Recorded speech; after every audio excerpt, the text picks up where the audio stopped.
Buenas tardes, amados hermanos. El pastor Pedro Saavedra les saluda y seguimos adelante con otra entrega más acerca de estos asuntos, estos temas generales de la fe. Estamos tratando el tema acerca de lo que verdaderamente es una obra espiritual. Por ser el soberano de todas las cosas, Dios controla su propia obra y no permite que ni una pequeña parte del hombre se mezcle en ella. El hombre no es el que va a trabajar o servir o laborar, esto lo oímos mucho, sino que Dios envía a los obreros. Por lo tanto, la obra espiritual debe comenzar con un llamamiento personal de parte del Señor. Uno no debe laborar o servir o trabajar en la obra debido a la súplica de los predicadores, ni a la exhortación de parientes, de amigos, de hermanos, ni a la afinidad de su carácter con la palabra escrita. Solamente aquellos que se despojan de sus zapatos carnales pueden permanecer en el terreno santo de la obra de Dios. Existen muchos fracasos, han existido, los vemos, mucho derroche, mucha confusión, debido a que el hombre mismo se ofrece a laborar en vez de ser enviado, más bien llamado por el propio Dios. Aun si el hombre es escogido, no puede comenzar a actuar libremente.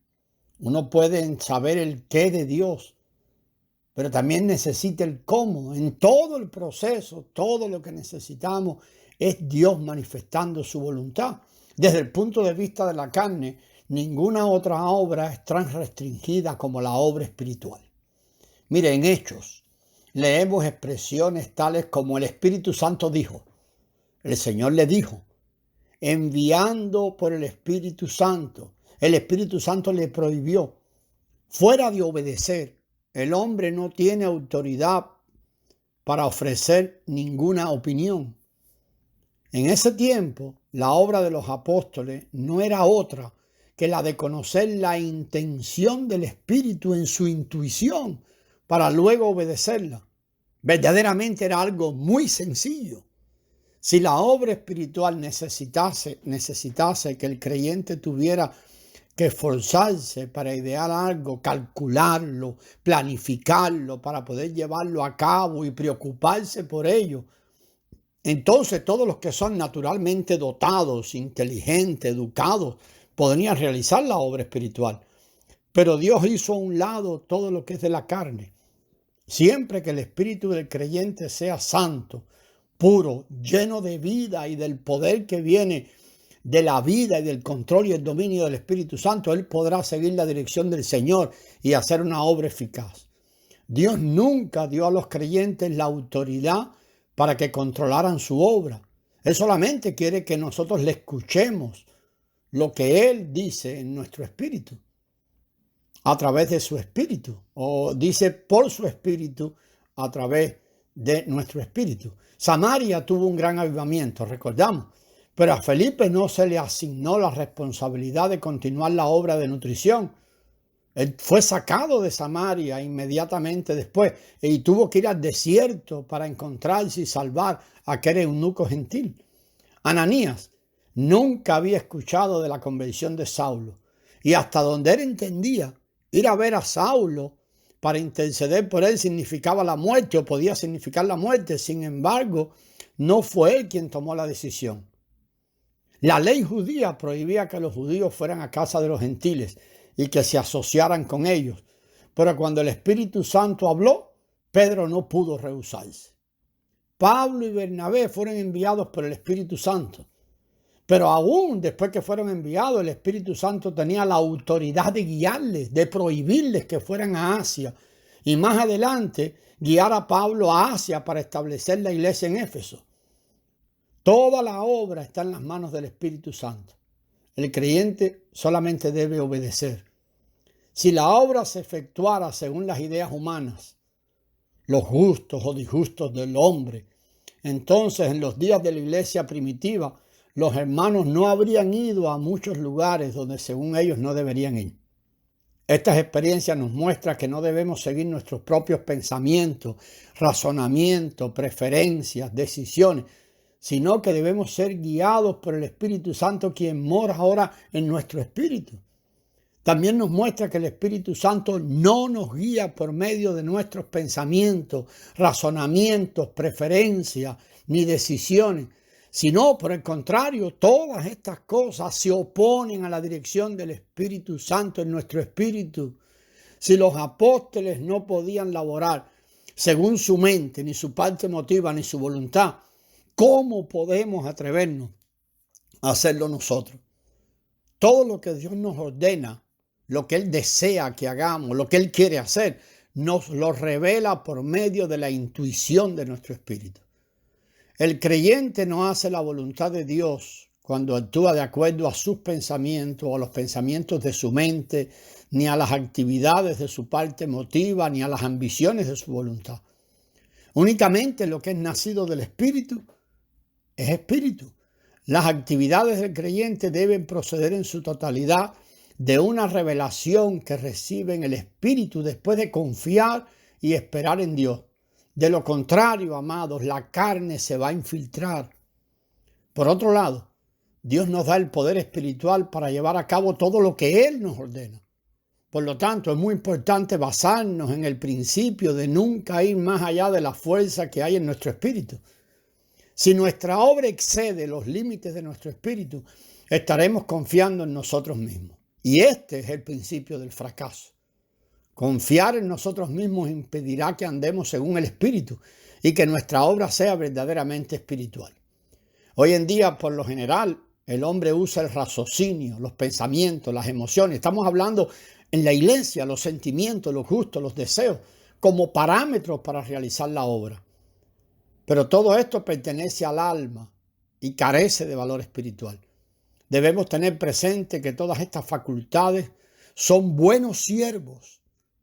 Sí, pero no buenos amos. Si los obedecemos, fracasaremos. La obra espiritual debe provenir del Espíritu. Dios no revela su voluntad en ningún otro lugar que no sea en el Espíritu. Cuando las personas necesitan ayuda espiritual, el obrero nunca debe permitir que los sentimientos se sobrepongan a la relación espiritual. Aparte del deseo perfectamente puro de ayudar a la espiritualidad de la persona necesitada, cualquier otro sentimiento del alma será dañino.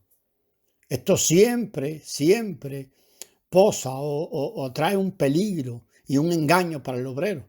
El amor, el afecto, la preocupación, el interés, el fervor y muchos otros deben ser totalmente guiados por el Espíritu Santo. Cuando se obedece esta ley, cuando no obedecemos esta ley, algunos de los que trabajamos en la obra o estamos haciendo la obra del Señor y hemos sido llamados a hacerla, podemos tener fracasos morales y espirituales. Por un lado, permitimos que la atracción natural y el deseo humano controlen la obra. O al contrario, podemos permitir que el odio y la falta de afecto la controlen. En ambos casos, el resultado será un fracaso. Y en realidad la vida, la expresión de la vida y la vida del obrero mismo será devastada. Muchas veces, aún en el caso de los que amamos, quienes nos son muy queridos, ¿verdad? Quienes tenemos una relación natural con ellos muy cercana, todo eso debe ser puesto en un segundo plano. Algunas veces necesitamos olvidarnos de esa relación por completo para que haya resultados espirituales. Nuestras intenciones y deseos deben consagrarse exclusivamente al Señor. Solo debemos laborar cuando sabemos por intuición que la obra es iniciada por el Espíritu Santo. La carne no tiene ninguna posibilidad de unirse a la obra de Dios. El grado de nuestra utilidad espiritual depende de la profundidad de la obra de la cruz en nuestra carne. Los logros superficiales solo llevan a cabo pequeñeces. Únicamente la obra que Dios hace por medio de los hombres y mujeres que han sido crucificados tendrá valor. Aún las obras, aunque se hagan en el nombre del Señor Jesús con mucho fervor y esfuerzo, aunque sean por una buena causa o por el reino de los cielos, esto no es suficiente para justificar la acción de la carne. Dios quiere hacer la obra y no desea que la carne interfiera. Debemos comprender que aún en el servicio de Dios no hay posibilidad de ofrecer fuego extraño, ni de no ser espiritual. Esto provocará la ira de Dios. Todo fuego que no sea encendido por el Espíritu en nuestro espíritu es fuego extraño y a los ojos de Dios es pecado. La obra que se hace para Dios no es necesariamente la obra de Dios. No basta con hacer algo para Él. Lo que cuenta es quién realiza la acción. Si no es Dios el que opera desde el espíritu del creyente, perdón, y si lo que se tiene no es más que actividades realizadas por el esfuerzo del creyente, entonces la obra no tiene valor delante de Dios. Todo lo que procede de la carne se pudrirá con la misma carne. Solo lo que proviene de Dios perdura. Así que la obra que Dios nos ordena realizar no será en vano. La obra que Él nos ordena realizar. La meta de la obra espiritual no es otra que impartir vida al espíritu del hombre y edificar ese espíritu en los que tienen vida. Si la meta de nuestra obra no gira en torno al espíritu, el espíritu, esa parte, la parte más profunda del hombre, entonces nuestra obra no tendrá ningún valor ni fruto espiritual. Los pecadores no necesitan un cúmulo de pensamientos, no necesitan ideas bonitas. No necesitan acumular conocimiento. Ni los creyentes necesitan más conocimiento bíblico, sino algo que alimente su vida espiritual. Si todo lo que tenemos son ilustraciones excelentes, literatura, ejemplos didácticos, explicaciones muy profundas, palabras sabias y razonamientos lógicos, entonces lo único que podremos darle a la mente del hombre serán ideas para su mente, estímulo para sus emociones y fuerza humana para su voluntad. Después de mucho esfuerzo, la persona que nos escucha se irá tal como vino, con su espíritu adormecido. Un pecador no necesita mejores razonamientos, ni más lágrimas, ni que tome resoluciones más firmes. Lo que necesita es la resurrección de su espíritu, que la vida le sea impartida, porque no tiene vida. El creyente no necesita desarrollar su hombre exterior, sino la vida abundante que trae crecimiento en su espíritu. Si limitamos nuestra atención al hombre exterior y nos olvidamos del hombre interior, es decir, de la nueva creación, el espíritu del hombre, allí donde ocurrió el nuevo nacimiento, entonces toda nuestra obra, aunque esté bien hecha y sea muy completa y muy excelente, con el tiempo estará vacía. Será como si no hubiéramos laborado, y aún peor, habremos desperdiciado el tiempo. Amado, hasta aquí lo vamos a dejar y en la próxima entrega continuamos adelante con este tema acerca de la obra que es verdaderamente espiritual. Gracias y paz.